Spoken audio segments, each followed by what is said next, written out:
Muchas gracias, senador presidente. Le solicito su consideración ya que habíamos planteado hacer la presentación del dictamen por parte de Estudios Legislativos Primera de esta ley de archivos que hoy me parece puede ser uno, sino que el único momento de enorme consenso de este fin de periodo de sesiones. Y déjenme comenzar contándoles una historia de la importancia de los archivos. Hace un par de años se cumplió el centenario de José Revueltas y el Senado de la República publicó este libro, José Revueltas, Escritura y Disidencia. Y ahí, gracias a la liberación, eso sí, muy a cuentagotas de los archivos de lo ocurrido en 1968, somos testigos del acto heroico de Revueltas, porque en este libro están publicadas sus actas ministeriales de ese proceso. Como recordarán, el 16 de noviembre, José Revueltas, que ese mismo año había ganado el premio de poesía Javier Villaurrutia, es detenido por el gobierno por los delitos de invitación a la rebelión, asociación delictuosa, sedición, daño en propiedad ajena, ataques a las vías de comunicación, despojo, homicidio y lesiones, por lo ocurrido el 2 de octubre. Y vemos el acto heroico de Revueltas, que estando en Lecumberri, otro hecho lleno de simbolismo, se declara presidente de los jóvenes, se declara autor intelectual del movimiento, buscando que aquellos jóvenes que buscaban cambiar el país fueran liberados y no siguieran siendo perseguidos. Esa es la importancia de los archivos en una nación como la nuestra, en su intento permanente por democratizarse. Porque al final de cuentas, la verdad, la memoria, la justicia, forman parte todas ellas de una promesa muy simple, la promesa de que la democracia no solamente es una serie de reglas para elegir autoridades y representantes, que los procesos electorales tienen sentido y que ir a votar es caminar con la ilusión de saber que en ese momento, en ese lugar, en esa intimidad que da la urna con ese crayón tan poderoso que vamos a tener en las manos, algo importante, algo relevante está pasando. Sin eso, votar sería solamente un acto de rutina. Y eso es lo que hace que sea tan importante tener memoria, documentación de la historia de nuestro país. Porque pensar que México puede tener futuro pasa por pensar que México puede tener memoria, porque los procesos de democratización más importantes en la historia del mundo reciente tuvieron necesariamente no solamente que abrir espacios de participación política a aquellos que antes eran proscritos o a aquellos que antes eran perseguidos. Pasó también por abrir otros espacios, abrir cajas, abrir cajones, abrir todos aquellos lugares donde se guardó información importante, aunque fuera dolorosa. En momentos complejos como el que vivimos en México, donde lo viejo no termina de morir y lo nuevo no termina de nacer, el derecho de conocer nuestra historia nos permite abordar los episodios difíciles, pero también los episodios heroicos, aquellos que nos otorgan identidad y que al final de cuentas nos pueden reconciliar a partir de los valores comunes de vivir en una misma nación.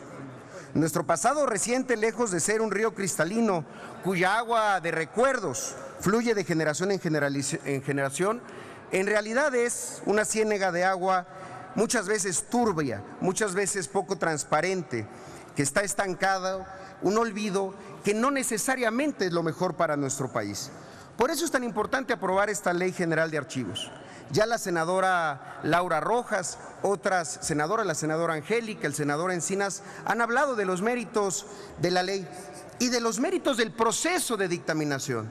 El senador Larios, que también fue un participante importante de este proceso. Porque en este caso, tan importante el texto como tan importante el proceso. Tan importante la intención como los avances que se lograron sobre el dictamen original, particularmente sacar de la Secretaría de Gobernación esta idea de que ahí es donde debe de residir y habitar la memoria de los mexicanos. Estoy convencido que con esta nueva ley, particularmente el Archivo General de la Nación, se puede transformar en esa institución no solamente descentralizada, desectorizada, con autonomía técnica y gestión, sino como el lugar en donde sea el espacio, la guarida de la memoria, de la verdad, como herramientas para alcanzar la libertad. Déjenme terminar haciendo dos comentarios. Uno de orden quizá más anecdótico.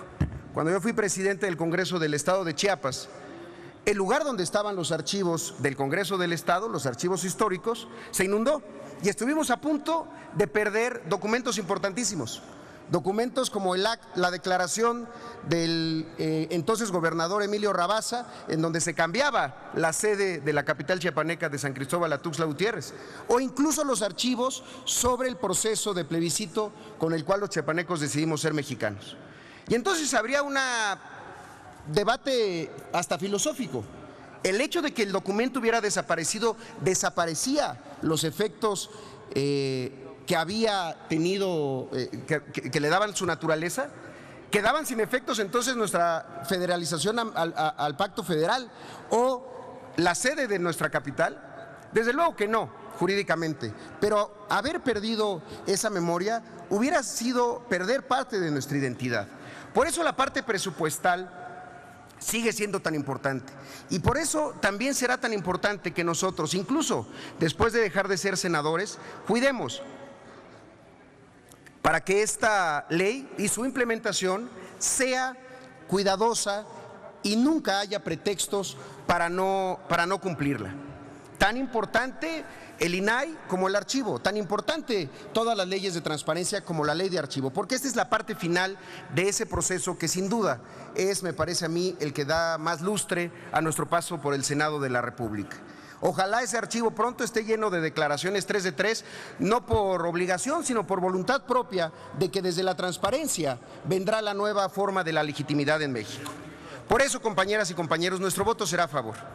Y simplemente quiero terminar el día de hoy, porque quizá esta será mi última intervención en tribuna en este periodo legislativo, simplemente haciendo una reflexión sobre lo que dijo el senador Encinas, estos sentimientos encontrados, porque el día de hoy pueden ocurrir dos cosas: tener el orgullo de ser los senadores que le dotaron al país de un nuevo marco regulatorio en materia de archivos, y también los mismos que le dotaron al país del modelo más anacrónico en materia de seguridad y aprobar la Ley de Seguridad Interior.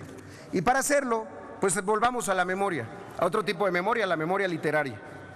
Y simplemente quiero citar a Dickens en el inicio de su novela Historia de dos ciudades, cuando decía: era el mejor de los tiempos, era el peor de los tiempos, la edad de la sabiduría y también la de la locura, la época de las creencias y de la incredulidad, la era de la luz y la era de las tinieblas, la primavera de la esperanza y el invierno de la desesperación. Todo lo poseíamos, pero no teníamos nada. Caminábamos hacia el cielo, pero nos extraviamos en el camino opuesto. No me sorprendería que el día de hoy, en el mismo día que se vote la ley de archivos, se intente votar la ley de seguridad interior. No me sorprendería que fuera el mismo día, ni me sorprendería que fuera la misma sesión. Me sorprendería muchísimo que fueran las mismas personas. Es cuanto, señor presidente.